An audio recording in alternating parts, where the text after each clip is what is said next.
This video I'm going to walk you through how to disable all calls on Facebook Messenger.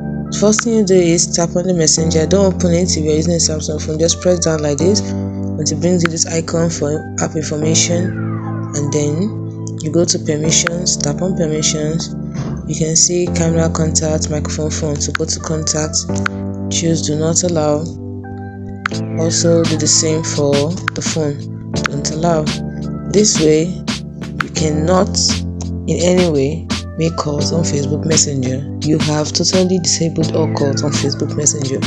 Now if you're not using a Samsung phone, you can still get there through the settings. You tap on settings, then you go for the apps. Go to the apps and listen. Once you get there, apps, then you look for Facebook Messenger.